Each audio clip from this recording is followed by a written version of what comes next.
말씀 같이 보겠습니다. 히브리서 7장부터 10장에서 우리 몇 구절 뽑아서 함께 읽도록 하겠습니다. 7장 19절부터 읽습니다.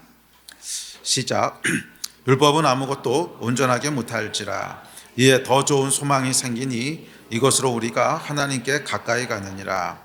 이와 같이 예수는 더 좋은 언약의 보증이 되셨느니라. 그러나 이제 그는 더 아름다운 직분을 얻으셨으니 그는 더 좋은 약속으로 세우신 더 좋은 언약의 중보자시라. 그리스도께서는 장래 좋은 일에 대제사장으로 오사 손으로 짓지 아니한 것 곧 이 창조에 속하지 아니한 더 크고 온전한 장막으로 말미암아. 그러므로 하늘에 있는 것들의 모형은 이런 것들로서 정결하게 할 필요가 있었으나 하늘에 있는 그것들은 이런 것들보다 더 좋은 제물로 할지니라. 너희가 갇힌 자를 동정하고 너희 소유를 빼앗기는 것도 기쁘게 당한 것은 더 낫고 영구한 소유가 있는 줄 알미라. 아멘. 우리가 지난주에 이어서 히브리서에서 얘기하는 예수 그리스도의 제사장적 사역에 대해서 살펴보려고 합니다. 자, 지난주에 살펴봤듯이 예수님의 제사장적인 사역은 크게 두 개로 분리된다고 했습니다. 아론의 반차를 쫓아서 행하신 이 땅에서 행하신 제사장적인 사역이 있고요. 멜기세덱의 반차를 쫓아서 행하신 하늘 제사장으로서의 사역이 있다. 그렇게 말씀드렸습니다. 이제 땅에서의 사역이라고 하는 것은 대표적으로 십자가의 사역이죠. 그래서 죄로부터 우리를 구원하시기 위해서 죄값을 치르신 십자가에서 제물이 되신 그 제사장적인 사역을 아론의 반차를 쫓은 땅에서의 사역이라고 부른다면, 이제 하늘에서의 사역은 초월적인 사역을 의미합니다. 그래서 하늘에서의 사역은 부활하시고 승천하신 이후에 그 하늘에 오르셔서 여호와 하나님 우편에서 행하시는 그 사역을 얘기하는데, 이것을 한마디로 얘기하면 내주하시는 성령님이십니다. 그러니까 예수께서 승천하시고 성령께서 강림하시죠. 우리가 성령님을 보내셔서 우리 안에 성령께서 내주하게 하시는 그것이 이제 그 하늘 제사장으로서의 사역이다. 이렇게 지난주에 살펴봤습니다. 그래서 이 성령께서 내주하심으로 말미암아 새 언약에 힘입어서 지성소에서 살아가는 삶을 얘기합니다.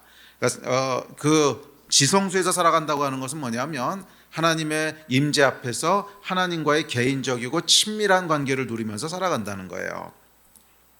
자, 그래서 이 두 가지 사역은 율법으로 대표되는 구약과 성령으로 대표되는 신약의 삶을 대표적으로 보여주고 있습니다.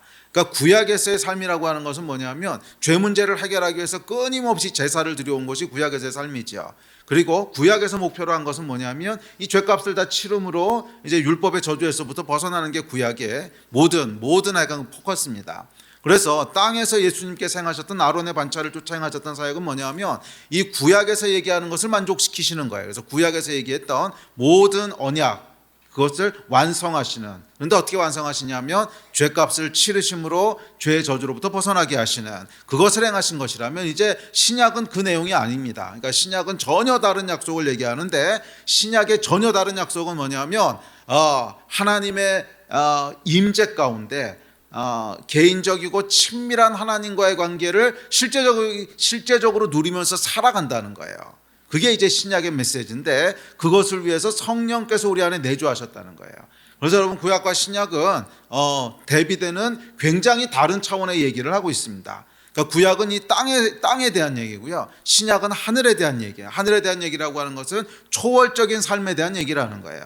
그러니까 구약의 핵심은 이 땅에서 어떻게 우리가 거룩한 삶을 살 것인가, 어떻게 하나님이 창조하신 대로 그런 거룩하고 흠없는 삶을 살 것인가 라고 하는 것이 구약의 포커스고 메시지라면, 신약은 그게 아니라 하늘에 계신 하나님과 초월적이고 신비하고 영적인 그 삶을 어떻게 살 것인가. 그래서 어떻게 보면 구약은 이 땅에 대한 얘기라면 신약은 하늘에 대한 얘기입니다. 차이가 이해가 되세요? 그러니까 신약은 여러분 하늘에 대한 얘기지 땅에 대한 얘기가 아니에요. 그러니까 물론 구약이 의미가 없고 신약만 의미가 있다, 이런 뜻은 아닙니다. 하나님께서는 하늘과 땅을 다 창조하셨기 때문에 구약과 신약이 다 의미가 있지만 하여간 대비되는 메시지를 다루고 있다는 거예요.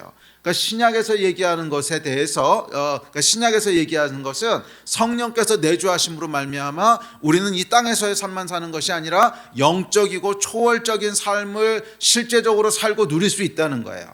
그러니까 하나님이 처음에 사람을 창조하실 때 육과 영을 가진 존재로 창조하셨죠. 그래서 우리는 육신만 있는 것이 아니라 하나님의 호흡을 불어넣으셔서, 그러니까 영을 불어넣으셔서 영적인 존재로 만드셨단 말이에요. 그래서 영과 육을 다 가지고 있는 존재인데, 구약이 이제 그 육을 가지고 살아가는 삶에 대한 이야기를 다루고 있다면, 신약은 이제 조금 더 영적인데 포커스해서, 그러면 인간을 만드실 때 하나님의 영을 불어넣으셨고 땅만 창조한 게 아니라 하늘을 창조하셨는데, 그럼 하늘에서의 삶은 뭐야? 여기에 대한 것이 이제 신약의 메시지라는 거예요.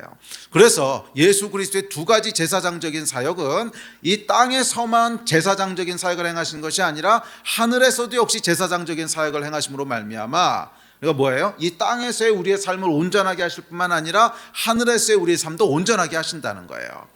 땅에서의 삶을 온전하게 하신다고 하는 건 뭐냐면 구약의 율법의 저주로부터 벗어나게 하신다는 뜻이고, 하늘에서의 삶을 온전하게 하신다고 하는 건 뭐냐면 하나님과의 영적이고도 실질적인 교제를 누리게 하신다는 거예요. 그리고 그 핵심이 뭐냐면 우리 안에 거하시는 성령님이십니다. 그래서 복음은 뭐냐면 우리 안에 거하시는 성령님이에요. 그게 복음입니다. 아멘이십니까? 그러니까 복음을 여러분 십자가의 죄사함을 복음이라고 생각하시면 안 돼요. 그것은 복음의 기초고 시작이죠. 그것으로 시작하는 건 맞아요. 그러니까 죄사함이 없으면 그 다음 단계로 갈 수가 없으니까. 하지만 그게 복음의 전부가 아니라는 거예요. 그러니까 복음의 시작이에요. 십자가와 죄사함은 복음의 시작이고, 그 위에 이제 뭐가 세워지는 거예요? 그러니까 이 십자가를 통해서 죄를 사하신 이유가 뭐예요? 하나님과의 깨어졌던 관계를 다시 화목케 하기 위해서 하신 거잖아요. 하나님과의 깨어졌던 관계를 화목케 하시기 위해서 십자가를 지신 거라면, 그러면 이제 뭐가 따라와야 되는 거예요? 화목케 된 삶이 따라와야 되는 거죠. 실제로 화목케 된 삶을 누려야 십자가가 의미가 있는 거지, 이론적으로 십자가가 우리의 삶을 죄를 회복했습니다, 죄값을 치렀습니다, 그리고 아무것도 따라오는 게 없어. 그럼 이론적으로 십자가라고 하는 게 우리한테 무슨 의미가 있냐는 거예요. 그럼 뭐 때문에 예수님이 십자가 지신 거예요?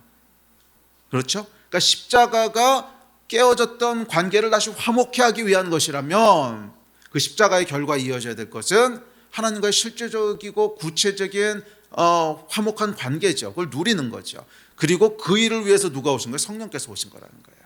그래서 결국 복음의 완성은 뭐냐면 우리 안에 거하시는 성령님이세요. 우리 안에 거하시는 성령님이세요. 그래서 하나님과 실질적이고 친밀한 교제를 누리는 것입니다. 그것이 하늘 대제사장의 사역입니다. 자, 그래서 오늘은 이제 이어서 이 예수께서 행하신 하늘 대제사장으로서의 사역을 7장부터 10장까지 얘기하는 것을 쭉 이렇게 살펴보려고 하는데요. 자, 7장부터 10장까지는 하늘 제사장으로서 행하신 예수 그리스도의 초월적 사역에 대한 이야기인데, 그것은 성령의 내주하심으로 지성소에 들어가서 사는 삶. 그러니까 지성소에 들어가서 삶이라고 하는 것이 그러니까 예표하는 건 뭐냐면 하나님과의 실질적이고 친밀한 관계를 예표하는 거죠. 그러니까 지성소에 들어가서 하나님과의 실질적이고 친밀한. 그러니까 구약에서는 이런 게 아니었어요. 구약에서 하나님은 두려운 존재고요, 무서운 존재고, 뭐 하나님과의 친밀한 관계를 누리고 하나님과 대화하고 이런 건 생각할 수도 없습니다. 하나님은 진노하시는 분이신데. 그러니까 구약은 멀찌감치 써서 하나님을 두려워하면서 짐승을 죽여서 제사 드리고, 그래서 하나님의 진노로부터 피하는 것이, 그것이 구약에서 생각하는 하나님이었는데, 그게 아니라 이제 지성소로 들어간다고 하는 것은 뭐냐면 하나님과의 실질적이고 친밀한 관계를 누린다는 거예요. 자, 이 이야기를 이제 기록하고 있는데, 이 7장부터 10장에서 이 이야기를 기록하면서 가장 많이 사용하고 있는 단어는 뭐냐면 더 좋은이라고 하는 단어입니다. 더 좋은. 자, 그래서 7장부터 10장을 살펴보면 더 좋은이라고 하는 단어가 7번 사용됩니다. 자, 7번 사용되는 것이, 그러니까 오늘 읽으신 본문이 그 7가지를 이제 기록하고 있는 구절들인데, 더 좋은 소망, 더 좋은 언약, 더 아름다운 직분, 더 좋은 약속, 그 다음에 더 온전한 장막, 더 좋은 재물, 더 낮고 영구한 소유. 그러니까 이렇게 7가지의 더 좋은이라는 얘기를 사용하고 있습니다.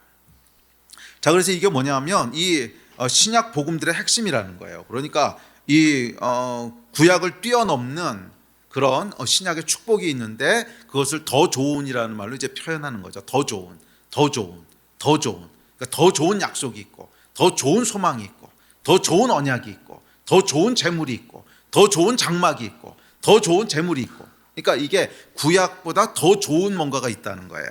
자, 이 이야기를 이제 묘사하고 있습니다. 자, 그래서 이 더 좋은 7가지를 오늘과 이제 다음 주에 걸쳐서 살펴보면서 우리에게 주신 더 좋은 것들이 무엇인지, 단순히 구약에서 얘기한 것을 성취하시는 그 차원을 뛰어넘어서 더 좋은 것을 주시고 더 좋은 것을 누리게 하신 그것이 무엇인지를 함께 살펴보려고 합니다. 자, 하늘로 오르신 예수께서는 우리를 이전과는 전혀 다른 영역으로 인도하시는데 그것은 바로 지성소로 대표되는 하늘에서의 삶이에요. 우리 안에 내주하시는 성령님, 그 성령님으로 말미암아 누리는 하나님과의 친밀하고도 구체적이고 실제적인 교제. 자, 이것이 여러분 신약 시대에 우리에게 주신 축복입니다. 아멘. 성경 구절 몇 구절 읽어볼까요? 시작. 그러므로 우리는 때를 따라 돕는 은혜를 얻기 위하여 은혜의 보좌 앞에 담대히 나아가 할 것이니라. 우리가 이 소망을 가지고 있는 것은 영혼의 닷 같아서 튼튼하고 견고하여 휘장 안에 들어가나니 그리로 앞서가신 예수께서 멜기세덱의 반차를 따라 영원히 대제사장이 되어 우리를 위하여 들어가셨느니라. 그러므로 형제들아, 우리가 예수의 피를 힘입어 성소에 들어갈 담력을 얻었나니 그 길은 우리를 위하여 휘장 가운데로 열어놓으신 새로운 살 길이요 휘장은 곧 그의 육체니라. 또 하나님 집 큰 대제사장이 우리가 마음의 뿌림을 받아 악한 양심으로부터 벗어나고 몸은 맑은 물로 씻음을 받았으니 참 마음과 온전한 믿음으로 하나님께 나아가자. 아멘. 자, 그래서 예수의 십자가는 율법의 요구를 만족시킴으로 우리를 율법의 저주에서 벗어나 은혜의 보좌 앞으로 휘장 안으로 지성소로 그렇게 나아가는 새로운 살길을 여셨다는 거예요. 그래서 예수를 따라서 이 새로운 살길로 들어갈 때 우리는 이전과는 전혀 다른 차원의 삶을 누리게 된다는 것입니다. 그게 더 좋은 거예요. 더 좋은 거. 더 좋은 걸 누리신 여러분 되시기를 바랍니다. 자, 7가지 더 좋은 걸 살펴볼 텐데요. 자, 먼저 살펴볼 것은 7장 18절 19절입니다. 자, 시작. 전에 있던 계명은 연약하고 무익함으로 패하고 율법은 아무것도 온전하게 못할지라. 이에 더 좋은 소망이 생기니 이것으로 우리가 하나님께 가까이 가느니라. 아멘. 자, 첫 번째로 얘기하는 더 좋은은 뭐냐면 더 좋은 소망이에요. 더 좋은 소망을 우리에게 주신다는 거예요. 자, 더 좋은 소망은 구약 시대의 소망과 신약 시대의 소망을 대조해서 지금 표현하고 있습니다. 자, 구약 시대의 소망은 뭘 것 같아요? 구약에 살았던 사람의 소망은 뭐였냐면 율법의 요구를 이루는 겁니다. 이게 구약 시대 사람들의 소망이었어요. 구약의 이스라엘 백성들의 소망은 모세를 통해서 주신 율법의 요구를 이루는 거예요. 그렇죠. 이게 구약 사람들의 소망이었겠죠. 자, 그런데 문제는 뭐냐면 성경은 그러니까 율법은 아무도 온전하게 하지 못한다고 이야기합니다. 그러니까 구약의 소망은 뭐냐면 구약의 소망은 율법을 완전히 이루는 거예요. 그러니까 우리가 율법은 이제 저주를 담고 있잖아요. 그러니까 율법을 이루지 못하면 이제 저주를 받게 되기 때문에 이 저주를 피하는 거죠. 저주를 피하기 위해서 율법적으로 완전해지는, 율법을 완전하게 지키는 그게 이제 소망입니다. 자, 그게 소망입니다. 그런데 오늘 성경 본문 말씀이 보면 뭐라 그러냐면 율법은 아무도 온전하게 하지 못한대요. 자, 그것은 연약하고 무익하기 때문이라고 말하는데 18절에 자, 그런데 이것은 여러분 율법이 연약하다는 뜻이 아닙니다.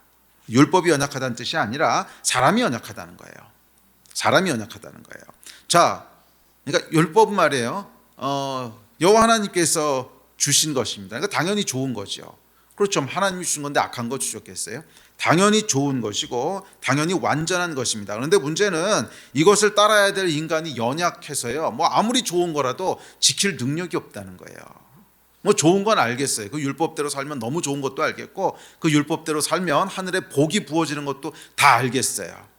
반대로 그 율법에서 벗어나면 저주가 내려오는 것도 알겠고 다 알겠는데 문제는 뭐 아무리 좋은 거고 아무리 완전한 거면 뭐합니까? 인간이 연약함으로 지킬 힘이 없다는 거예요. 그러니까 무익하다는 거예요. 어차피 못 지키는, 아무리 좋아봐야 뭐하는 거예요. 어차피 못 지키는데.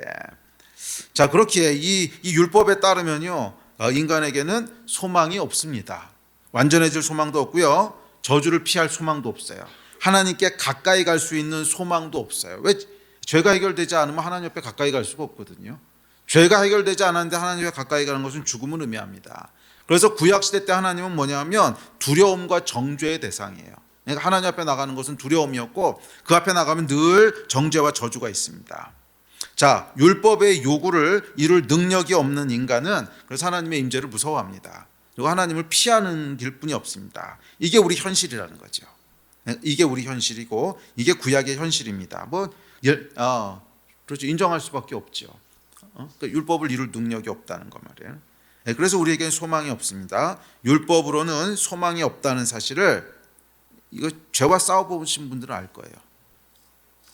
이거는 죄와 싸워본 사람만 알아요. 사도 바울이 이제 로마서 6장 7장에서 하는 얘기가 죄와 싸웠던 얘기잖아요. 이 죄와 싸워본 사람들은 우리가 율법에 의하면 얼마나 소망이 없는 존재라고 하는 것을 알게 됩니다. 자, 여러분, 죄와 싸워서요 이겨보신 적 있으세요? 솔직하게 한번 얘기해 봅시다. 죄와 싸워서요 이겨보신 적 있으세요? 죄를 안 지으려고 막 그냥 결심하고 결단하고 금식하고 해보지만 백전백패입니다. 되세요 이게? 예. 안 그래도 살인은 안 했는데요. 뭐 살인만 안 했다 뿐이지 나머지는 다 했잖아요. 우리가 이 죄와 싸워서 율법이 요구하는 완전함을 이루려고 하는 것은 싸워본 사람만 알아요. 예. 성경에서 얘기하는 뭐 마음의 음욕만 품어도 뭐 간음한 거라고 하고 형제를 미워하면 살인한 거라고 하고 이거 한번 싸워본 사람들은 알아요. 싸워본 사람들은 아무리 노력해도 안 돼. 아무리 노력해도 죄와 싸우면 백전백패입니다. 백전백패라서 결국 좌절만 남아요. 결국 좌절만 남습니다. 나는 안 되는구나. 와, 이건 이길 수가 없구나. 그러니까 그게 뭐냐면 인간의 현실이라는 거예요. 그게 인간의 현실이라는 거예요. 자, 그런데 더 좋은 소망이라고 하는 건 뭐냐면 이 율법으로 해결할 수 없는 이 죄의 문제를 해결할 수 있는 소망을 주셨다는 거예요. 그게 더 좋은 소망이라는 거예요. 할렐루야. 그게 더 좋은 소망이라는 거예요. 그래서 이 율법으로는 해결할 수 없는 죄의 문제를 해결할 수 있는 더 좋은 소망을 주심으로 말미암아 하나님께 가까이 갈 수 있게 하셨다는 거예요. 이 두 가지가 더 좋은 소망의 내용입니다.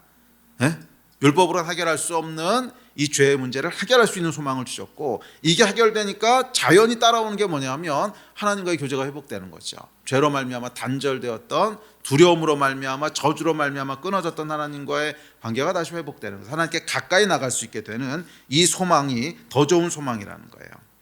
그리고 참 아이러니한 것은 뭐냐면 이 더 좋은 소망을 누리기 위한 열쇠가 있는데 그건 뭐냐면 나에겐 소망이 없다는 사실을 인정하는 거예요. 그래서 이게 아이러니라는 거예요. 자, 사도 바울이 여러분 로마서 8장에 오면 죄와 사망의 법에서 해방되었다고 하는 것을 선포하고 있습니다. 기쁨으로 선포하고 있죠. 그러니까 그게 뭐냐면 더 좋은 소망이 이제 이루어지는 걸 본 거예요. 그런데 그 전까지는 뭐하냐면 막 율법하고 육신의 싸움을 막 그렇다 싸웁니다. 근데 안 되는 거예요. 아무리 율법과 싸우려고 해봐도 이 죄와 싸움에서 이길 수가 없는 거예요. 그래서 오라 나는 곤고한 자로다. 누가 이 사망의 몸에서 나를 건져내랴. 그러니까 바울도 절망으로 끝나는 거예요. 그런데 아이러니한 것은 뭐냐면 바울이 이렇게 절망했기 때문에 사실은 더 좋은 소망이 역사하기 시작한 거예요. 아, 내가 안 되는구나 라고 하는 걸 깨달으면서부터 뭐가 나오냐면 더 좋은 소망이 역사하기 시작해요. 그 전까지는 사람들이 왜 더 좋은 소망이 역사하지 못하냐면 그 전까지는 육신으로 싸우는 거예요. 내가 될 거라고 생각하고 열심히 이 죄와 싸워서 죄를 안 지면 될 거라고 생각을 하고 막 어떻게든지 죄를 안 져보려고 막 안간힘을 쓰면서 싸우는 거예요. 그러면 더 좋은 소망이 역사할 수 있는 룸이 없어요. 이 더 좋은 소망이라고 하는 아까 뭐라 그랬냐면 내 안에 내주하시는 성령님에 대한 거거든. 그러니까 내 안에 내주하시는 성령께서 역사할 수 있는 룸이 없다는 거예요. 그런데 아이러니하게도 와, 나는 백전백패구나. 이건 싸워봐야 한 번도 못 이기겠구나. 율법으로는 내가 의로워질 수 있는 길이 아예 없구나. 나는 죄와 싸울 때마다 지는구나. 그래서 이것을 깨닫는 순간 더 좋은 소망이 역사하기 시작한다는 거예요. 이게 성령께서 역사하시는 열쇠입니다.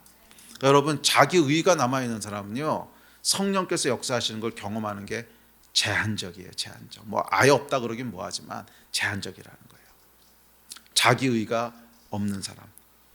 와, 성령님밖에 없으시구나. 이게 됐을 때 더 좋은 소망이 역사하기 시작한다는 거예요. 아멘. 자, 여하튼 더 좋은 소망이 있습니다. 자, 그것은 죄의 문제가 해결될 수 있다는 소망입니다. 우리가 죄로부터 완전해질 수 있다는 거예요. 그 소망이 있다는 거예요. 아니 뭐 싸워봐야 100점 100패라며. 예. 자, 우리는 여러분 율법이 요구하는 것을 우리의 육신의 힘으로는 절대로 이룰 수 없습니다. 이건 싸워봐야 100점 100패예요. 그런데 성경은요, 율법의 요구를 완전히 이룰 수 있는 길이 있다고 얘기합니다. 다음 절 같이 읽어볼까요? 로마서 8장입니다. 시작. 율법이 육신으로 말미암아 연약하여 할 수 없는 그것을 하나님은 하시나니 곧 죄로 말미암아 자기 아들을 죄 있는 육신의 모양으로 보내어 육신의 죄를 정하사 육신을 따르지 않고 그 영을 따라 행하는 율법의 요구가 이루어지게 하려 하심이니라. 아멘. 와, 여기 보면 명확하게 얘기하잖아요. 우리 율법이 요구하는 것이 있는데 육신의 연약함으로 말미암아 이룰 수 없는 일이라는 거예요. 그러니까 이거는 그냥 시작부터 불가능한 일이라는 거예요. 그러니까 육신의 연약함, 타락한 육신으로 인하여 그냥 안 되는 일이에요. 자, 그런데 그 육신을 따르지 않고 영을 따라 행하는 우리에게 율법의 요구가 이루어지게 하신다는 거예요. 네. 자, 여기서 주체가 누굽니까? 내가 이루는 게 아니에요. 이루어지게 하신다는 거지. 우리에게 이루어지게 하신다는 거예요. 네? 네. 근데 어떻게 하겠다는 거예요? 성령을 따라 행하는 자들. 우리 안에 내주하시는 성령님, 내 안에 내주하시는 성령님으로 말미암아 이루어지게 하시겠다는 거예요. 이게 더 좋은 소망입니다. 아멘. 자, 우리 육신의 연약함으로 인해서 율법으로는 저주에서 벗어날 수 없어요. 죄의 형벌과 또 하나님의 진노는 무겁게 우리 영혼을 짓누를 뿐입니다. 두려움 속에서 죄하고 싸워보려고 하지만 육신이 연약해서 안 돼요. 계속 집니다. 예. 그러니까 이길 때보다 질 때가 더 많습니다도 아니죠. 항상 집니다. 더 많은 정도가 아니고 항상 져요. 이게 절망이죠. 그런데 여기 더 좋은 소망이 있다는 거예요. 성령의 내주하심으로 인하여 율법의 요구를 이루어지게 할 수 있다는 거예요. 목사님, 그게 어떻게 가능하죠? 제 얘기를 들으시면 아마 가능하구나 하는 게 이제 동의가 되실 거예요. 자, 성령의 내주하심이 어떻게 율법의 요구를 이루게 되는가? 자, 원리는 이렇습니다. 자, 우리 안에 여러분 죄에게 맨날 패하는 이유는 뭐냐면 내 안에 죄를 짓고 싶은 원함이 있기 때문에 그런 거죠. 그렇지 않습니까? 그러니까 내 안에 죄에 대한 유혹이 없고 죄를 짓고 싶은 소원과 원함이 하나도 없어요. 그런데 죄한테 넘어지는 사람은 없을 거예요. 이거 뭐 짓고 싶지도 않은데 내가 그 죄를 왜 짓겠습니까? 그건 뭐 싸울 필요도 없어요. 그냥 싸울 필요도 없는 거예요. 그러니까 우리가 싸운다고 하는 건 뭐냐면 내 안에 막 죄에 대한 원함이 있어. 죄에 대한 유혹이 있고 원함이 있고, 그런데 그걸 안 지려니까 이제 싸우는 거죠. 그런데 그 죄한테 안 넘어가려니까 이제 싸우는 건데, 자, 내 안에 그런 이제 원함이 있단 말이에요. 근데 이게 포인트가 뭐냐면 그 원함이 있는 한 싸워서 이길 수 없다는 거예요. 그 원함이 있는 한 싸워서 이기는 게 불가능하다는 거예요. 예? 그러니까 결국 인간의 육신이라고 하는 것은 우리 안에 있는 그 원함의 본질이 뭐냐면 사실 영이거든요. 이게 영은 갈망이라고 그랬잖아요. 원함의 본질이 영인데 육신은 그 영의 원함을 따라서 움직일 수밖에 없는 존재이기 때문에 내 안에 죄와 그다음에 하나님이 금하신 것에 대한 원함이 있으면 내 육신의 힘 가지고 거스를 수가 없다는 거예요. 그냥 그대로 끌려갈 수밖에 없다는 거예요. 그래서 뭐라 그랬어요? 육신을 따른다 이렇게 얘기하죠. 육신을 따르지 않고 그 영을 따라 행한다. 그러니까 이게 뭐냐면 우리 안에 이런 세상의 영이 역사하고 있으면, 그러니까 내 안에 원하는 것이 있으면 그거 따라가게 돼 있다는 거예요. 그렇게 해서는 이길 수가 없는데, 자, 그런데 성령께서 우리 안에 내주하시면, 성령 충만해지면 뭐가 변하냐면 원하는 게 변해요. 우리가 항상 그러면 좋겠지만 항상 그렇진 않더라도 가끔 그런 때 있지 않아요? 막 은혜를 엄청 받았어. 막 성령을 엄청 충만하게 받았어. 그럴 때는 어떠세요? 그러면 모든 원하는 것이 조금만 더 예배했으면 좋겠는데, 그런 생각 들 때 있죠. 조금만 더 예배했으면 좋겠는데, 조금만 더 기도했으면 좋겠는데, 그런 원함이 나올 때가 있잖아요. 그때 여러분 다른 생각이 드세요, 안 드세요? 그때도 막 내가 죄를 져야 되는데 이런 생각이 드세요? 안 든단 말이에요. 안 든단 말이에요. 물론 짧은 순간이긴 하지만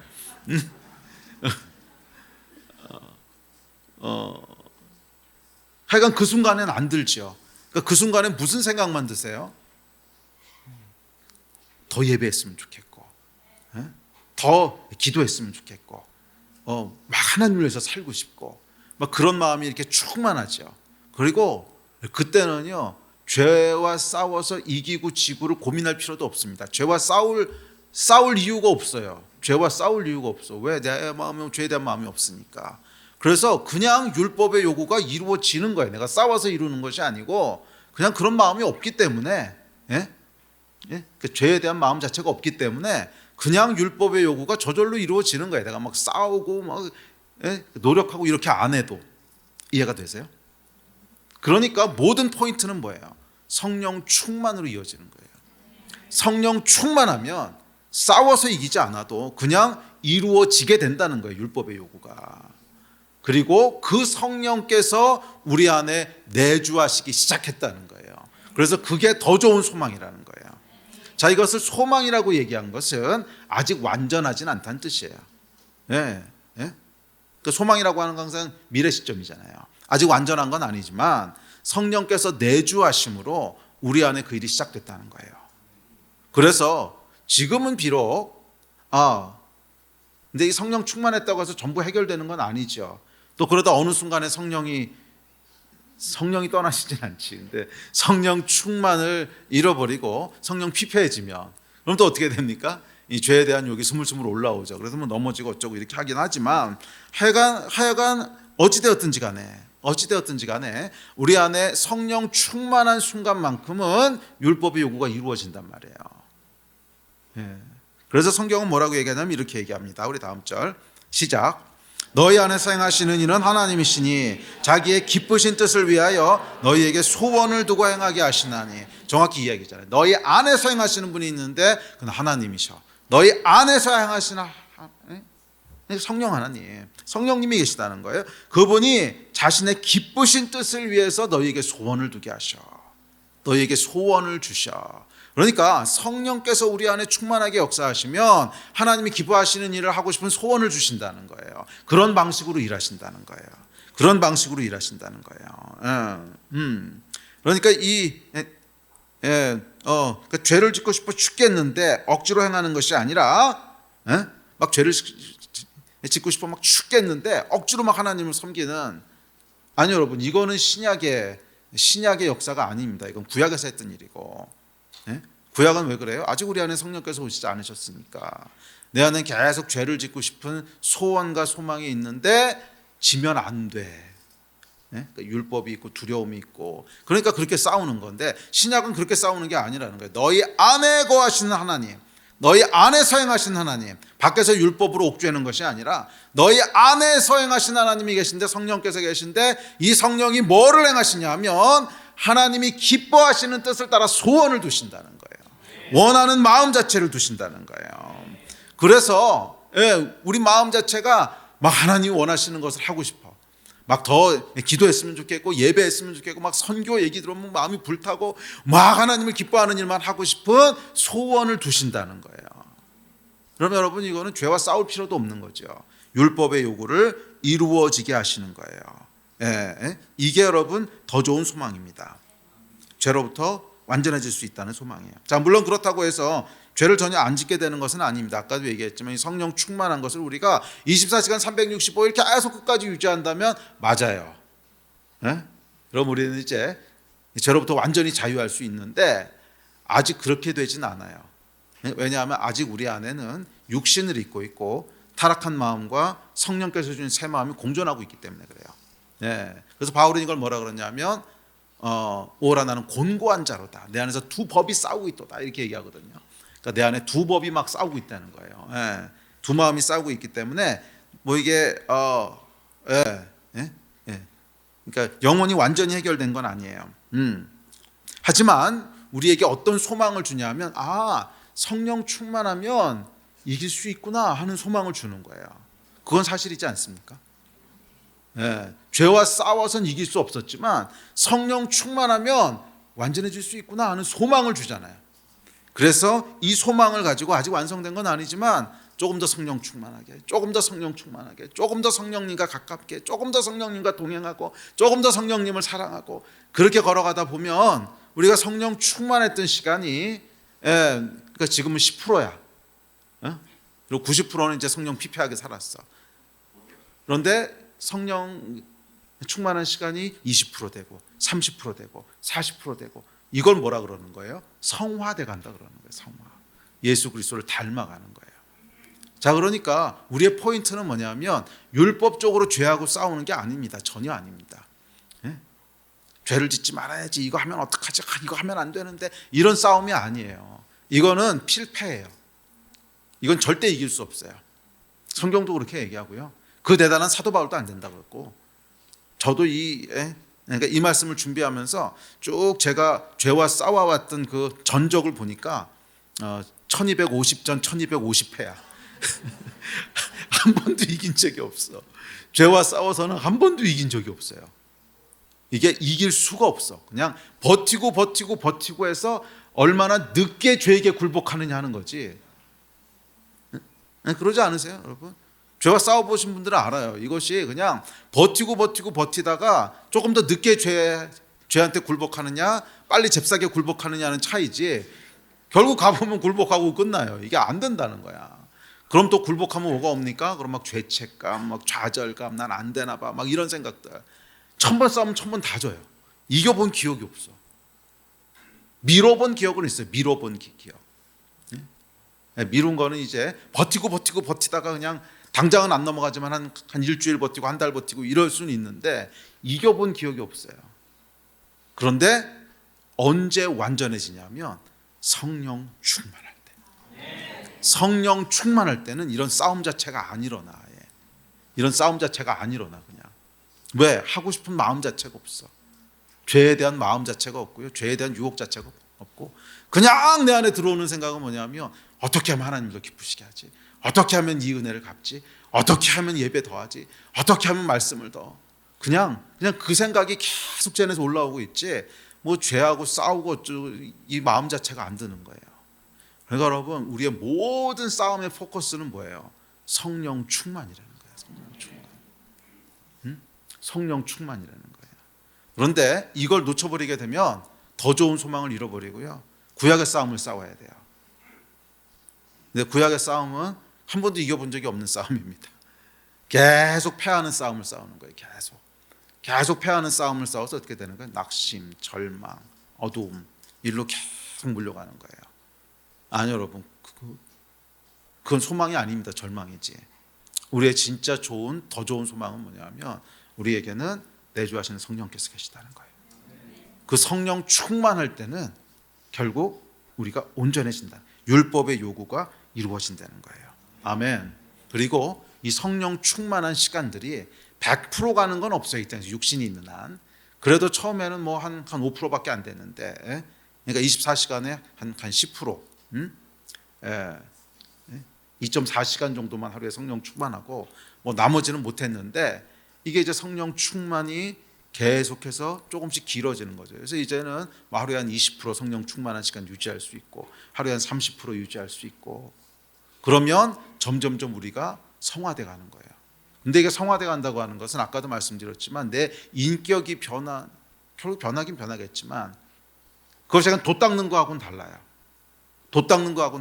내 안에 성령께서 충만해지는 것이 그것이 성화지, 내가 더 좋은 사람이 되어가는 게 성화가 아니에요.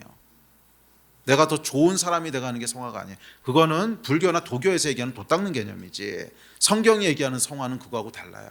성경이 얘기하는 성화는 우리 안에 성령께서 역사하시는 거예요. 그 시간이 점점점 많아지는 거예요. 그것도 물론 내 안에 변화가 일어나니까 그 시간이 많아지겠죠. 하지만 그것이 내가 뭐 거짓말을 덜하고 뭐를 안 하고 이렇게 해서 좋은 사람이 돼가는 거하고는 다른 개념이라는 거예요. 이 부분을 놓치게 되면 율법의 싸움을 싸우게 됩니다. 계속 율법의 싸움을 싸우게 돼요. 아니 여러분, 더 좋은 소망이 있습니다. 더 좋은 소망은 성령 충만하면 그냥 싸울 필요도 없이 이기고 들어가는 거예요. 이 승리를 맛본 여러분 되시기 바랍니다. 자, 그리고 더 큰 은혜는 뭐냐면, 설령 우리가 성령 충만을 놓치고 성령 피폐해서 실수하고 넘어진다고 할지라도 십자가에서 이루어 놓으신 일이 있기 때문에 그때조차도 하나님 정죄하지 않으신다는 거예요. 와, 부전승이야. 우리는 기본적으로 부전승을 깔고 들어가는 거예요. 네. 설령 우리가 죄 때문에 실수하고 넘어질지라도 예수 십자가를 믿는 자들에게는 의롭다 하나님이 칭하신다는 게 칭의잖아요. 칭의잖아요. 그러니까 사실 우리가 죄를 져서 실수하고 넘어질 때조차도 문제가 되는 건 뭐냐면 하나님의 진노와 저주가 아니에요. 절대 아니에요. 모든 믿는 자들에게는 죄를 질 때조차도 하나님의 진노와 저주 때문에 문제가 되는 것이 아니라, 죄를 질 때 유일한 문제는 뭐냐면 내가 느끼는 죄책감이에요. 죄책감과 좌절이에요. 이게 조금 조심해서 들어야 하는 얘기긴 한데 사실이에요. 왜? 우리는 예수 그리스도의 십자가로 의롭게 됐기 때문에 그래요. 그래서 모든 하나님의 저주는, 모든 하나님의 진노는 예수께서 십자가에서 다 담당하셨다 그랬단 말이에요. 그러니까 하나님이 우리를 보실 때는 그냥 의롭게 보시는 거예요. 그래서 설령 우리가 죄로 말미암아 실수하고 넘어졌다 할지라도 그냥 하나님 잘못했습니다, 이렇게 하지 않겠습니다 하면은 끝이에요. 거기서 그 어떠한 저주도 어떠한 하나님의 진노도 없다는 거예요. 회개가 중요한 것은 왜 그러냐면, 회개해야만 하나님이 용서해 준다는 게 아닙니다. 이미 십자가에서 다 받으셨어요. 근데 회개를 안 한다고 하는 건 뭐냐면 똑같은 죄를 계속 짓겠다는 뜻이거든. 그러면 계속 좌절하고 계속 절망할 거기 때문에 결국 우리 영혼이 파괴되는 거예요. 그래서 하나님께서 이제 회개를 중요하게 말씀하시는데, 그럼에도 불구하고 이미 하나님께서는 우리를 의롭다 칭하셨어요. 잘 따라오고 계세요? 그러니까 예수께서 십자가 지실 때 이미 그 안에 있는 자도 다 의롭다고 칭하셨지, 여러분들이 뭘 해야 의로워지는 게 아니라는 거예요. 그래서 설령 우리가 죄 가운데 있을 때조차도, 좀 심하게 들리겠지만 죄 가운데 있을 때조차도 하나님께서는 의롭다고 하신다는 거예요. 부전승이야. 그런데 이 죄의 문제는, 유일한 문제는 뭐라 그랬어요? 죄책감이 있다는 거예요. 그리고 이 죄책감이 들어오면 그 다음에 무슨 일이 벌어지냐면 하나님을 두려워하기 시작합니다. 그리고 하나님의 낯을 피하기 시작해요. 그래서 하나님과의 관계가 깨져요. 하나님께서 우리를 저주하시기 때문에 관계가 깨지는 게 아니에요. 어떤 경우도 하나님 우리 저주하지 않으시고요, 어떤 경우도 하나님 우리 질책하지 않으세요. 질책하실 때가 있긴 있는데 그것은 우리를 버리시는 게 아니라 우리를 너무 사랑하셔서 야, 계속 그러고 있으면 네 영혼 죽어, 그 말씀하시는 것이지 우리 이렇게 저주하시는 분이 아니라는 거예요. 항상 축복하는 분이세요. 심지어 우리가 죄 가운데 있을 때조차도 우리를 축복하세요. 그때조차도 우리를 사랑하세요. 아멘. 그게 복음이에요. 아멘. 그래서 이 십자가에 대한 믿음이 있을 때 우리는 죄와의 싸움에서 완전히 이길 수 있어요. 죄와의 싸움에서 완전히. 그래서 십자가와 성령이 있을 때 우리는 죄와의 싸움에서 완승을 거두게 돼요. 아멘. 이해가 정확히 되셨어요? 그러니까 우리가 실질적인 죄로부터의 승리는 성령 충만함으로 계속해서 싸워나가서 이기는 거고, 육신을 갖고 있으면 그동안 넘어지죠. 하지만 넘어져도 십자가의 복음을 붙잡고 있으면 그때조차도 우린 이긴단 말이에요. 예? 그때조차도 그렇지, 하나님이 그래도 날 의롭다 하셔. 그래서 이 좌절과 절망으로 떨어지지 않는다는 거예요. 자, 그러니까 이게 뭐예요? 예수께서 행하신 일이라는 거예요. 아멘. 이게 더 좋은 소망인 줄 믿습니다. 이게 더 좋은 소망이에요. 그래서 여하튼지 간에 우리가 아직 완전해진 건 아니지만 우리는 날마다 점점 더 새로워져 갈 거예요. 아멘. 할렐루야. 자, 더 좋은 소망의 두 번째 내용은 뭐냐면 그래서 그 결과 하나님께 가까이 간다는 거예요.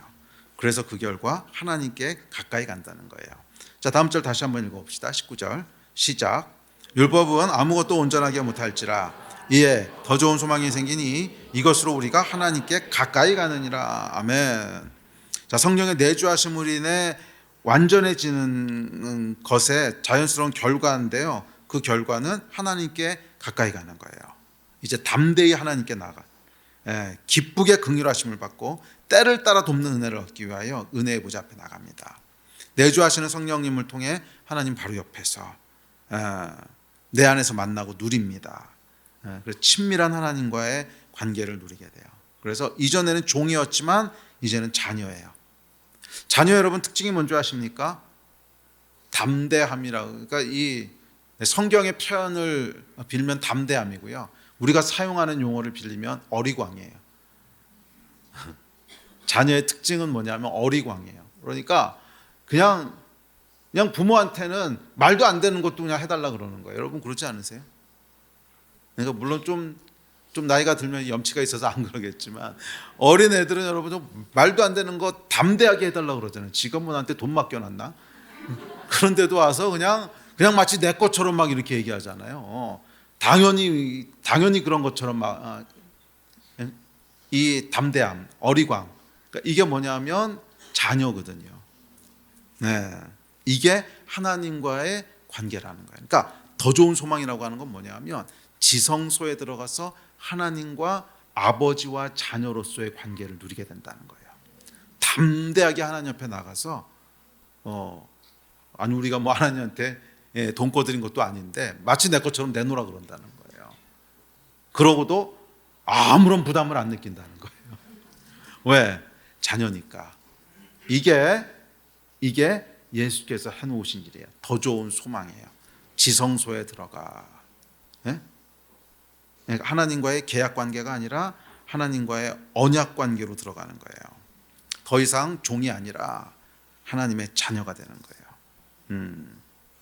자, 그래서 더 좋은 소망이란 첫째, 성령께서 우리를 완전하게 하실 것이라는 소망이고, 둘째, 그 결과 하나님께 가까이 나아가는 거예요. 자, 소망이란 미래에 대한 것입니다. 자, 그렇기에 소망이 요구되는 건 인내예요.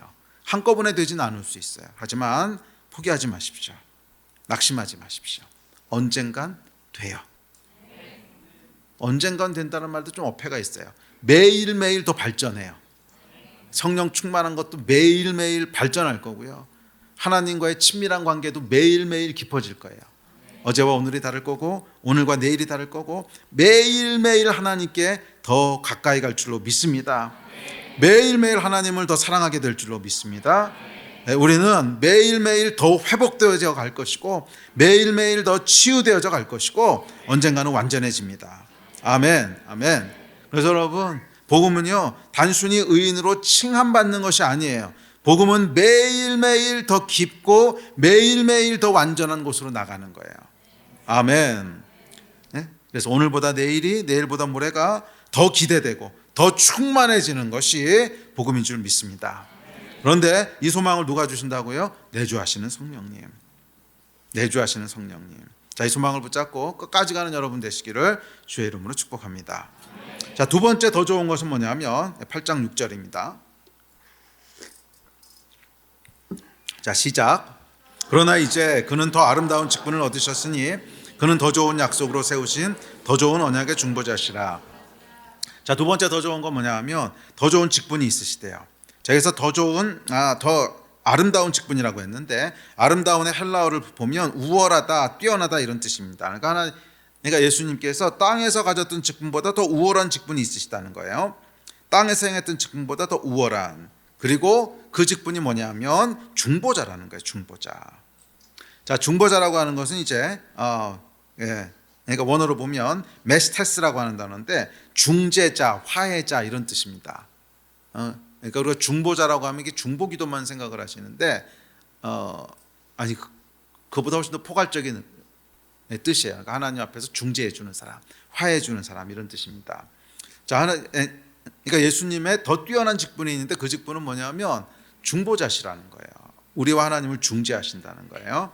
자, 다음 절 같이 읽어봅시다. 시작. 지금 우리가 하는 말의 요점은 이러한 대제사장이 우리에게 있다는 것이라.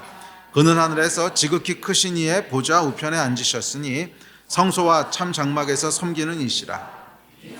주께서 세우신 것이요 그것이 아니니라. 예수께서 만일 땅에 계셨더라면 제사장이 되지 아니하셨을 것이니 이는 율법을 따라 예물을 드리는 제사장이 있음이라. 그들이 섬기는 것은 하늘에 있는 것의 모형과 그림자라. 모세가 장막을 지으려 할 때 지시하심을 얻은 것 같으니 이르시되 삼가 모든 것을 산에서 내게 보이던 본을 따라 지으라 하셨느니라. 자, 지난주에 말씀드렸듯이 땅에서 하늘로의 전환이 이루어져요. 그러니까 예수께서 땅에서 사역하시다가 하늘로 올라가시면서 전환이 이루어지면서 더 좋은 직분을 얻으시는데, 땅에서 하셨던 직분은 뭐냐면 죄 사함을 위한 제사장 직분이셨고 죄를 위한 제물이 되는 제물의 직분이셨어요. 이것을 통해서 우리를 의롭다 하게 하셨습니다. 그런데 그것보다 더 우월하고 아름다운 직분이 있는데 그것은 우리를 위한 중보자, 중재자가 되시는 거예요. 어디서? 하늘에서, 하나님 우편에서. 히브리서 7장에 보면 이렇게 얘기합니다. 시작. 그러므로 하나님께 나아가는 자들은 온전히 구원하실 수 있으니 이는 그가 항상 살아계셔서 그들을 위하여 간구하심이니라. 자, 그러니까 예수님께서 지금 뭐하고 계시다는 거냐면 하늘에 오르사, 그러니까 땅에 계실 때는 뭐 하셨냐면 제사장적 사명과 제물의 사명을 감당하셔서 죽어주셨어요. 그런데 지금은 뭐하고 계시냐면 하늘에 오르셔서 항상 하나님 우편에 계시면서 우리를 위해서 간구하신대요. 여러분, 이게 무슨 말인지 실감이 가십니까? 항상 우리를 위해서 간구하신다는 거예요. 그러니까 우리가 힘들 때 예수께서 바로 하나님 옆에 계시면서 하나님 제 있잖아요. 동의 제가 요즘 힘들대요. 제 지금 도와주셔야 돼요. 이렇게 하신다는 거예요. 할렐루야. 우리가 지칠 때 예수께서 우리를 간구하신다는 거예요. 하나님, 저 친구 위로 좀 해주세요. 우리가 아플 때 예수께서 간구하신다는 거예요. 하나님, 제가 지금 아프잖아요. 제 좀 치료해 주세요. 위기에 처할 때 예수께서 우리를 위해서 말씀해 주신다는 거예요. 제가 지금 위기 가운데 있으니 하나님 좀 보호해 주세요. 어려울 때 우리를 위해서 간구하신다는 거예요. 저 친구 지금 구원이 필요합니다. 좀 구원해 주세요. 이 중보자가 계시다는 거예요. 어디에? 하나님 우편에. 지금도 하나님 우편에서 항상 우리를 위해서 간구하는 분이 계시다는 거예요. 이것이 더 아름다운 직분이라는 거예요. 할렐루야. 그러면 여러분 안심하십시오. 여러분을 위해서 항상 간구하시는 분이 하나님 옆에 계세요. 여러분이 해야 될 얘기를 다 예수께서 하나님한테 알고 계시다는 거예요. 제 좀 도와주세요. 제 좀 구원해 주세요. 제 좀 치료해 주세요. 제가 지금 뭐예요. 계속 하시는 분이 하나님 옆에 계시다는 거예요. 우리를 위한 중재자, 중보자, 더 아름다운 직분이라는 거예요. 와. 그래서 성경에서 이렇게 얘기합니다. 시작. 내 이름으로 무엇이든지 내게 구하면 내가 행하리라. 그래서 그 연장선상에 이제 이 얘기가 나오는 거예요. 항상 우리를 간구하시는 분, 예수 그리스도가 중재자로 계신데, 그래서 사실은 여러분 우리가 구하지 않아도 예수께서 간구하세요. 우리를 위해서. 근데 우리가 예수의 이름으로 구하면 그 옆에 있다가 직통으로 넣어주겠다는 거예요. 그냥 직통으로 하나님께 넣어주겠다는 거예요. 그러니까 무엇이든지 예수 이름으로 구하라는 거예요. 하나님, 지금 김한무개 집사가 이렇게 기도하는데 하나님 이거 즉시 해주셔야 됩니다. 이렇게 해주신다는 거예요. 바로 옆에 있으면서 우리가 구하는 것을 그때 바로 하나님께 찔러 주신다는 거예요. 이 얘기하고 있는 겁니다. 언제? 예수 이름으로 구할 때. 아멘. 자, 이것이 십자가에서 죽으신 어린 양 예수보다 더 좋고 아름다운 직분이라는 거예요. 십자가에서 우리 죄를 사하시기 위해서 죽으신 그 놀라운 직분인데, 이거보다 더 위대하고 더 뛰어난 직분이 있는데, 그것은 하늘에 오르사 하나님 우편에서 항상 우리를 위해서 간구하는 직분을 하신다는 거예요. 아멘. 자, 이것이 더 좋은 직분입니다. 아멘. 자, 세 번째, 네 번째는 뭐냐면 더 좋은 약속과 더 좋은 언약이 있대요. 자, 다음 절 같이 읽읍시다. 시작. 이와 같이 예수는 더 좋은 언약의 보증이 되셨느니라. 그러나 이제 그는 더 아름다운 직분을 얻으셨나니 그는 더 좋은 약속으로 세우신 더 좋은 언약의 중보자시니라. 아멘. 더 좋은 언약, 더 좋은 약속이라고 얘기하는데 언약과 약속은 사실 비슷한 거긴 합니다. 그런데 언약이 조금 더 포괄적이고 관계적인 것이라면 약속은 좀 더 구체적인 거죠. 그러니까 언약이라고 하는 건 뭐 이런 거죠. 그러니까 부부의 언약을 맺었다. 그러면 관계적인 거죠. 예. 훨씬 더 포괄적인 건데 부부의 언약을 맺으면 뭐 그 사이에 약속들이 있겠죠. 우리 이건 하지 마, 이건 같이 하자, 이건 뭐 어떡하고 저건 어떡하고, 예? 쭉 이렇게 약속들이 나올 거 아닙니까? 그러니까 약속은 훨씬 더 구체적이고 이제 그런 내용들이겠죠. 자, 어쨌거나 그래서 이 더 좋은 언약에 대해서는 우리 한 2, 3주 뒤에 새 언약에 대한 내용을 또 집중적으로 할 텐데 그때 살펴보겠습니다. 하여간 우리의 신분을 바꾸신 거예요. 종에서 아들로, 또 그리스도의 신부로. 그래서 율법에 의한 계약 관계가 아니라 언약에 의한 혈연 관계가 되게 하신 거예요. 자, 이것이 이제 새로운 언약인데, 자, 이 새 언약으로 말미암아 주어지는 새로운 약속들이 있다는 거예요. 아멘. 자, 성경에 나타나 있는 예수 그리스도의 약속을 쭉 한번 찾아봅시다. 좀 말씀이 길긴 한데요. 그래도 한 절 한 절 찾아보시고 이 말씀을 여러분 믿음으로 붙잡으셔야 돼요. 그렇지, 이게 약속하셨지. 그렇지, 약속하셨지. 우리 지난주에 말씀드릴 때 이제 뭐라 그랬죠? 말씀은 씨앗이라 그랬죠. 씨앗이 마음에 심겨져야 되는데 심겨지는 건 뭐로 심겨지는 거예요? 믿음으로 심겨지는 거란 말이에요. 그래서 믿음으로 그 말 심겨진 말씀을 뭐라 그러는 거예요? 약속이라 그러는 거예요. 약속. 그러니까 하나님의 약속은, 말씀은 약속인데 말씀이 그냥 약속이 되는 건 아니고요. 우리 마음에 심겨져야 약속이 되는 거예요. 이게 씨앗이기 때문에 씨앗이 뭐 이렇게 가게에서 봉지에 넣어서 팔 때는 아직 씨앗이 뭐 씨앗은 씨앗이지만 열매가 나오는 건 아니죠. 근데 이게 이제 열매를 맺기 위해서는 심기워져야 되잖아요. 그래서 하나님의 말씀이 우리 마음에 심기워졌을 때 약속이라고 부르는 거예요. 그리고 그것은 어떻게 심습니까? 믿음으로. 자, 그래서 예수께서 그러니까 약속하신 말씀들이 있는데 이 말씀을 여러분들이 믿음으로 취할 때 그때 우리 마음에 심기워지는 거예요. 아멘. 자, 약속의 말씀들을 봅시다. 자, 첫째, 구원을 약속하십니다. 시작. 하나님이 세상을 이처럼 사랑하사 독생자를 주셨으니 이는 그를 믿는 자마다 멸망하지 않고 영생을 얻게 하려 하심이니라. 아멘. 그러니까 약속이 뭐냐면 하나님 우리 사랑하신다는 거예요. 그리고 멸망치 않고 영생을 얻게 하신다는 거예요. 이 구원을 약속하셨습니다. 믿으십시오. 두 번째, 시작. 진실로 진실로 너희에게 이르노니 믿는 자는 영생을 가졌나니, 영생을 약속하십니다. 영원한 생명이 있습니다. 그다음에 세 번째, 시작. 내가 아버지께 구하겠으니 그가 또 다른 보혜사를 너희에게 주사 영원토록 너희와 함께 있게 하리니 그는 진리의 영이라 세상은 능히 그를 받지 못하나니 이는 그를 보지도 못하고 알지도 못함이라. 그러나 너희는 그를 아나니 그는 너희와 함께 거하시며 또 너희 속에 계시겠음이라. 성령을 약속하신 거예요. 성령을 보내실 것을 약속하십니다. 그다음에 네 번째, 시작. 내 이름으로 무엇이든지 내게 구하면 내가 행하리라. 아멘. 여러분 이 말씀 믿으십니까? 믿음대로 될 겁니다. 예수의 이름으로 구하면 다 응하시겠다고 하셨어요. 또 다음 약속, 시작. 평안을 너희에게 끼치노니 곧 나의 평안을 너희에게 주노라. 내가 너희에게 주는 것은 세상이 주는 것과 같지 아니하나니 너희는 마음에 근심하지도 말고 두려워하지도 말라. 샬롬, 평안을 약속하셨습니다. 내가 너희에게 평안을 준다고 약속하셨어요. 믿음으로 심으십시오. 자, 다음 약속, 시작. 볼지어다 내가 세상 끝날까지 너희와 항상 함께 있으리라 하시니라. 아멘. 함께 하실 것을 약속하셨어요. 예수께서 우리와 함께 하신다고 약속하셨어요. 또 다음 거, 시작. 수고하고 무거운 짐진 자들아 다 내게로 오라. 내가 너희를 쉬게 하리라. 아멘. 쉼과 위로와 도움을 주겠다고 약속하셨어요. 누구든지 힘들고 누구든지 어렵고 누구든지 도움이 필요하거든 다 내게로 오라는 거야. 쉬게 하시겠다고 약속하셨습니다. 아멘. 또 다음 절, 시작. 예수께서 이르시되 내가 진실로 내게 이르노니 오늘 내가 나와 함께 낙원에 있으리라 하시니라. 하나님 나라를 약속하십니다. 반드시 하나님 나라에 들어가게 하실 거라는 거예요. 마지막으로 아홉 번째, 시작. 예수께서 이르시되 나는 부활이요 생명이니 나를 믿는 자는 죽어도 살겠고 무릇 살아서 나를 믿는 자는 영원히 죽지 아니하리니 이것을 내가 믿느냐. 아멘. 부활을 약속하십니다. 네.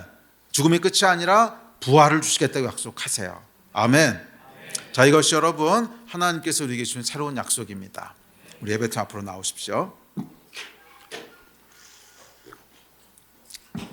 자, 이 약속을 여러분 믿으십니까? 자, 이것은 여러분 기록된 말씀인데요. 이 말씀을 믿음으로 여러분들이 아멘 할 때, 진짜로 믿을 때 우리 안에 심겨지는 거예요. 그래서 약속이 되는 거예요. 그래서 약속이 되는 거예요. 그리고 이 약속은 반드시 이루어집니다. 하나님의 약속인데 반드시 이루어집니다. 그러기 위해서 뭐 하라는 거예요? 포기하지 말고 인내하고 끝까지 가라는 거예요. 그러면 반드시 이루어진다는 거예요. 이 약속의 성취를 보는 여러분 되시기를 주의 이름으로 축원합니다. 자, 그런데 이 모든 것의 결국 핵심은 뭐예요? 더 좋은 7가지를 지금 얘기하는데, 이 더 좋은 것들의 핵심은 내주하시는 성령님이에요. 내주하시는 성령님이에요. 구약의 핵심은 결국 십자가예요. 그러니까 구약의 모든 이야기들은 결국 뭐로 귀결되냐면 딱 한 포인트로 귀결되는데 예수의 십자가로 귀결되는 거예요. 구약의 그 타락부터 시작해가지고 수많은 제사와 수많은 역사들은 결국 예수 그리스도의 십자가 한 포인트로 딱 귀결이 됩니다. 그러면서 구약의 모든 스토리가 완결되는 거예요. 죄값을 다 치르심으로 구약에서 말했던 그 수많은 얘기, 아담과 하와의 타락부터 시작해서 그 죄가 관영함으로 하나님께서 노아의 홍수를 일으키시고, 그러면서 다시 믿음의 사람을 세우시고 모세에게 율법을 주시고 그 율법을 지키라고 하시고 했더니 모든 스토리들이 결국 한 포인트로 딱 모이게 되는데 십자가로 모이는 거예요. 그래서 이 십자가에서 예수께서 그 모든 율법의 요구를 완성시키시고 구약을 종결하시는 거예요. 아멘. 그래서 이 큰 스토리가 딱 하나로 모여서 구약이 종결되고, 여기서부터 이제 새로운 얘기가 이렇게 시작되는 거예요. 네? 이 새로운 얘기가 신약인데 이 새로운 얘기가 시작되는 거예요. 이거는 구약과는 다른 차원의 얘기예요. 더 좋은.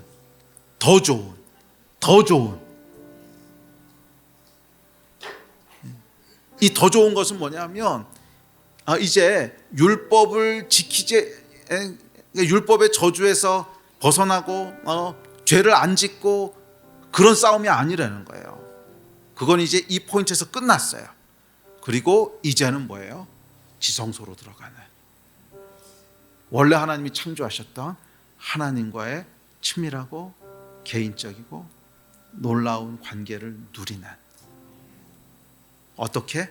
내 안에 거하시는 성령님을 통해서, 성령 충만함을 통해서 이거를 누리는 것이 확장되고 확장돼가는, 그렇게 해서 영원까지 가게 되는, 이게 신약의 메시지라는 거예요. 아멘. 근데 참 이 슬픈 게 뭐냐면 복음을 구약까지만 이해하는 거야. 네. 그런데 이 구약의 종결과 신약의 시작을요, 예수라고 하는 한 분이 결국 행하세요. 땅에서의 제사장직과 하늘에서의 제사장직이라고 하는 이 두 가지를 한 분이 다 행하시잖아요. 그래서 예수께서 이 땅에 오셔서 행하셨던 일과 부활하고 승천하시면서 행하시는 일이 예수라고 하는 한 분 안에서 다 이루어지는데, 네. 근데 많은 사람들이 실수하는 게 땅에서 행하신 일까지만 봐요. 십자가, 죄가 사함받고 죄가 용서받고, so what? 죄가 용서받아서 그다음에 뭐 하겠다는 거예요? 죄가 용서받은 이유는 하나님과의 단절됐던 관계가 회복되기 위해서잖아요. 그러면 하나님과의 관계가 어떻게 회복돼요? 하나님은 영이시니, 네. 우리가 영적인 하나님과의 교제가 회복되는 거란 말이에요. 그래서 성령을 받으라. 성령으로 말미암아 우리의 육신으로는 설명할 수 없지만 초월적이고 그러나 실제하는 이 하나님과의 관계와 능력과 기도 응답과 내 안에 거하신 성령님과 동행하는, 이게 신약 백성의 풍성한 삶이라는 거예요. 아멘. 이 삶을 여러분 놓치지 말고 다 누리는 여러분 되셨으면 좋겠어요. 아멘이십니까? 아멘. 우리 다 같이 일어나서 기도합시다.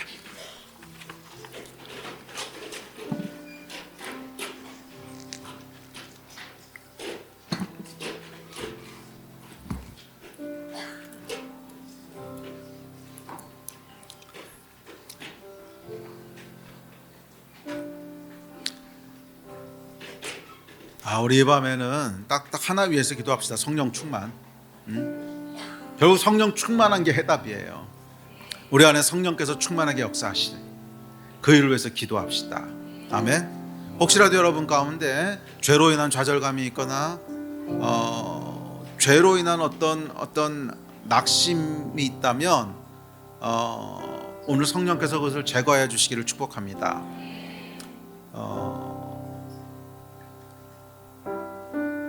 그거 마귀의 거짓말이에요. 십자가에서 이미 다 끝내셨어요.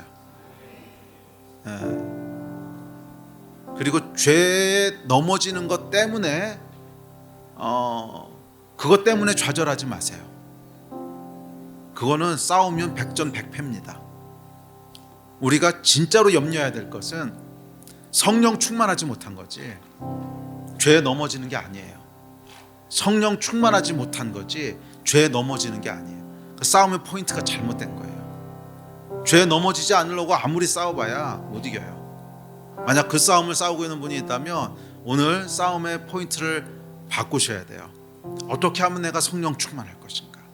어떻게 하면 내 안에 성령 충만한 은혜가 임할 것인가? 이걸 가지고 싸우셔야 돼요. 아멘. 혹시 속아서 여러분 이 죄와 싸우는 이 패배할 수밖에 없는 이 좌절된 싸움을 계속 싸우면서 허덕이고 있는 분이 있다면 오늘 빠져나오시기를 축복합니다. 그거 거짓말입니다. 그거 거짓말이에요. 그리고 가망도 없어요. 못 이겨요. 그거 못 이겨요. 절대로 못 이깁니다. 이 싸움은 여러분 성령 충만해지는 거예요. 성령 충만. 그래서 전혀 다른 소원을 우리 안에 주시는 거예요. 아멘이십니까? 우리 이를 위해서 오늘 이 밤 같이 좀 기도합시다. 하나님, 우리 안에 모든 거짓된 모든 잘못된 이론들을 다 파하여 주시고 모든 거짓된 마귀의 미혹들도 다 파하여 주시고 모든 죄책감과 죄로 말미암은 좌절들과 이 잘못된 싸움들로부터 우리를 건지셔서 성령 충만을 바라보고 나아가게 하여 주시옵소서. 성령 충만함을 바라보고 나아가게 하여 주시옵소서. 하나님께서 우리 안에 새로운 소망을 주시고 새로운 소원을 주시고 새로운 은혜를 주시기를 간구하며 주 앞에 나아가오니 주여 성령이여 이 밤 역사하여 주시옵소서. 이 마음 가지고 우리 세 번 부르짖고 다 잡심해서 기도하시겠습니다. 주여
주의 보내신 성령이 오셨네. 우리 인생 가운데 신이 찾아오셔서 그 나라 꿈꾸게 하시는 성령이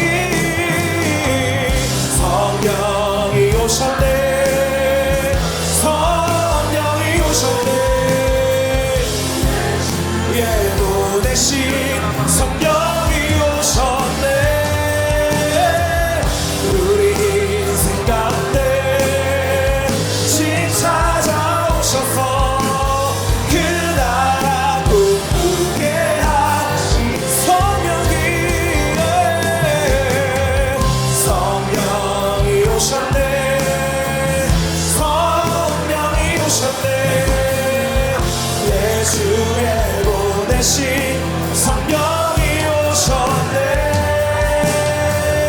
우리 인생 가운데 신이 찾아오셔서 그 나라 꿈꾸게 하시네. 억눌린 자 같은 자, 억눌린 자 같은 자, 자유함이 없는 자, 피난처가 되시는 성령님 계신 주의 영이 계신 곳에, 주의 영이 계신 곳에 참 자유가 있네. 진리의 영이신 성령이 오셨네. 억눌린 자 같은 자, 억눌린 자 같은 자, 자유함이 없는 자, 피난처가 되시는 성령님 계시네. 주의 영이 계신 곳에 참 자유가 있다네. 진리의 영이신 성령이 오셨네. 성령이 오셨네. 성령이 오셨네. 내 주의 보내신 성령이 오셨네. 우리 인생 가운데 신이 찾아오셔서 그 나라 꿈꾸게 하시네. 성령이 오셨네. 성령이 오셨네. 성령이 오셨네. 내 주의 보내신 성령이 오셨네. 우리 인생 가운데 신이 찾아오셔서 그 나라 꿈꾸게 하시다네. 성령이 오셨네. 성령이 오셨네. 성령이 오셨네. 내 주의 보내신 성령이 자유케 하시는 성령님 이 시간 임하십시오. 자유케 하시는 성령님 이 시간 임하십시오. 자유의 영이신 성령님 이 시간 임하셔서 우리를 자유케 하십시오. 질병에서부터 자유케 하시며 속박으로부터 자유케 하시며 모든 환경으로부터 자유케 하십시오. 성령님 임하십시오. 성령이 오셨네. 보내신 성령이 오셨네. 우리 인생 가운데 신이 찾아오셔서 그 나라 꿈꾸게 하시네. 억눌린 자 같은 자, 억눌린 자 같은 자, 자유함이 없는 자, 피난처가 되시는 성령님 계시네. 주의 영이 계신 곳에 참 자유가 있네. 아멘. 진리의 영이 모든 율법은 파해지며 진리의 영께서 임하십시오. 억눌린 자 같은 자, 자유함이 율법의 속박들은 끊어질지어다. 율법의 속박들은 끊어질지어다. 자유의 영이신 성령님 임하십시오. 자유의 영이신 성령님 임하십시오.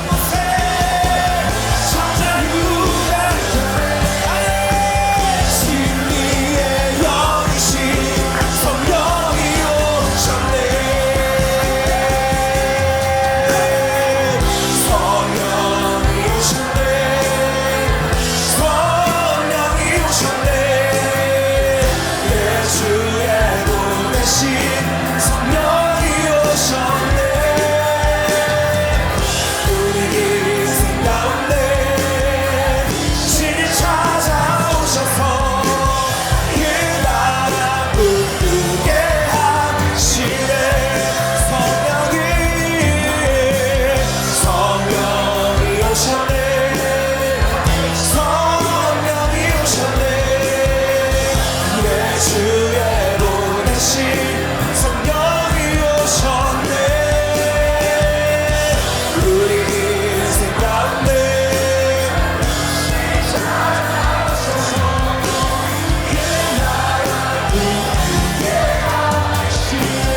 성령이 오셨네. 성령이 오셨네. 성령이 오셨네. 예수